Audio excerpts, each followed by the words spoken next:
rearranging the geometry of the body is about creating a divine form from an ordinary flesh and bone system that we have. These 114 chakras, if we rearrange them in a certain way, a complete different possibility becomes available around those forms. So in India, such people get referred to as Bhagwan.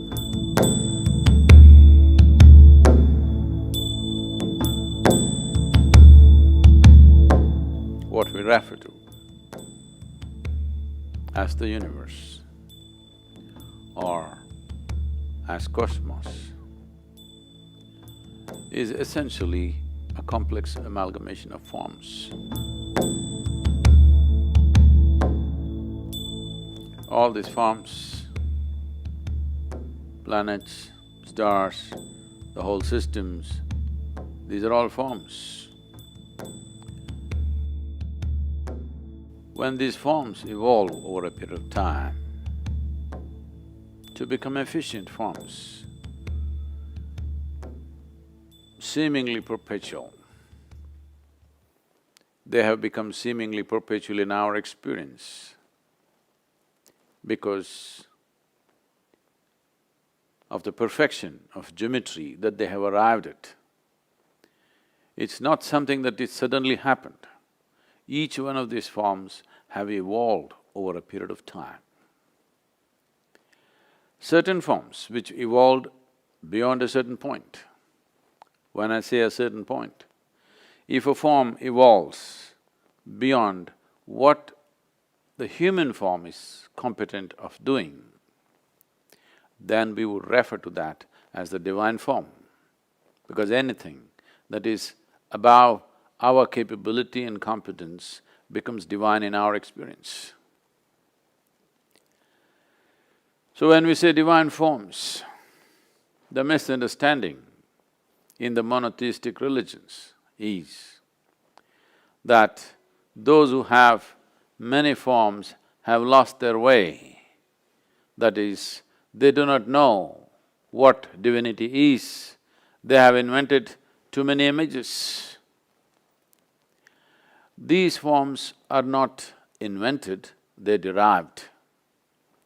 By observing the nature of the universe, identifying that certain forms are able to perform and exist in a reverberance which is beyond what is normally considered human, then all those forms we identified as divine forms, which are worthy of looking up to.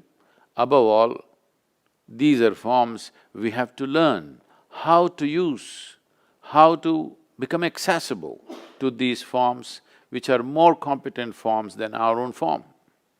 There are natural forms on this planet which can function in a higher intensity than the human form, or we can assemble forms, or we can create forms, a certain combination of forms which will function in a higher way than the way we are right now.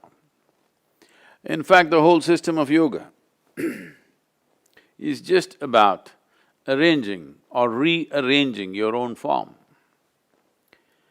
These 114 chakras, which are a certain energy forms by themselves, if we rearrange them in a certain way, the same human being who has just flesh and blood, living within the compulsive nature of that dimension of life, can suddenly be transformed into a higher possibility. It is those people who have transformed themselves or the geometry of their existence to a higher level, either by realization or by understanding or by sheer intensity of energy or emotion.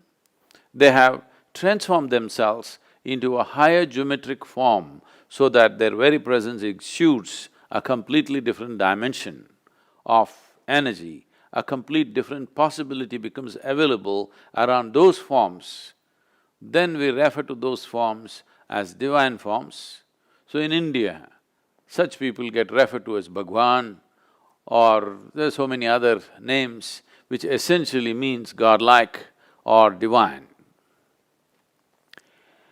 The nature of the human body has come with a certain arrangement. There's a whole science which has become a very quasi kind of science these days because of the intuitive sciences have fallen on bad places because general integrity in the society has fallen. People start saying things, guesswork is considered intuition. Otherwise, whenever a child is born, usually in India, they used to call a person who's intuitive, who'd come and observe the geometry of the child's body and would say, this is what is possible in this child's life. Not by looking at the stars, but simply looking at the geometry of the child's body, the energetic geometry of the child's body. Probably most of you have heard about how a certain person predicted Gautama, the Buddha's future. He said he will either become a great emperor or a great saint. So this may, for logical minds, this may look like, oh, this is, come on, this or that. Both sides of the coin, if you say you're bound to be right. No, he's only talking about looking at the intensity of the geometry. He's saying, either in the material world he will achieve great things. Because he's a king's son, he's saying maybe he will become a great emperor. Or because of a certain observation, if such intensity is there in the child, why would he waste his time ruling over people? He would rather embrace them, which is more sensible to do. He would rather transform them, which is more sensible to do.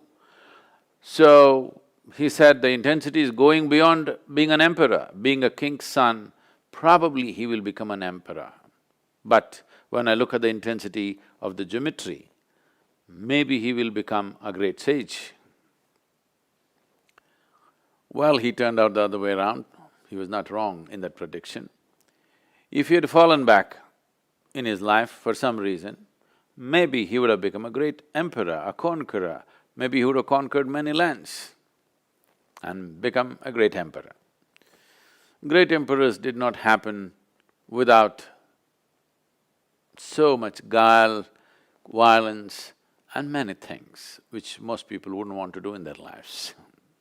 To be a great emperor, you have to do many things that a whole lot of sensible people will not be willing to do. So Gautama chose the other way around and the prediction was not wrong. The prediction is he is looking at the seed and this can become a great tree. So the geometry of the body, rearranging the geometry of the body is about creating a divine form from an ordinary flesh and bone system that we have. Is something wrong with flesh and bone? Nothing wrong, it comes with its limitations. It's a compulsive form. Is something wrong me being compulsive? Nothing wrong if you don't appreciate what it means to be free. Nothing wrong being compulsive. Is something wrong being a creature on this planet? Nothing wrong. It is just that if you die without exploring the possibility of being something more, human life does not get fulfilled. Every life, from the smallest to the biggest, is aspiring to become a full-fledged life. Because the human being has come with this possibility which is quite limitless, because of that, people are trying to fix their ambitions and goals in their life. What is a seamless possibility? People are trying to fix it so that they will feel like achievers. If they pass an examination, they feel great. If they get a job, they feel great. If they earn $1 million, they feel great. Some nonsense like this. This is like among the lame people, you're a champion just because you have 2 legs. Human possibility has come with a seamless possibility. There is no way you or me can fix a goal, if I reach this, I'm done. It's a stupid way to culture one's life. If you arrange your inner geometry properly, this becomes a machine to go very far. How far it goes internally is entirely determined by the human being, the individual being. But how far it goes in the world are determined by the times, by the society, the social structures, so many things. You may get knocked down on the way. You may not get crucified, somebody may run you down on Highway 8, you know. So, how far we get in the world are subject to many things. How far we get within ourselves is just a question of arrangement of geometry, understanding, realization, understanding and the competence of being able to arrange it. The whole yogic system, starting from the physical phase of asanas to everything, is essentially to reorganize or to re-engineer our geometry in such a way that it begins to function in a way that you have not imagined possible till now. To live your life beyond your ambitions. The stupid ambitions have come to you because of a limited society in which you're living. Based on that, if you are a little one step ahead of your neighbor, your ambitions are realized. No, I'm not just thinking about this, I want to be the richest man in United States. It is still among the lame. Among the lame you're a champion, that's all. So, a seamless possibility need not be encapsulated into something silly based on the circumstances in which we are living right now.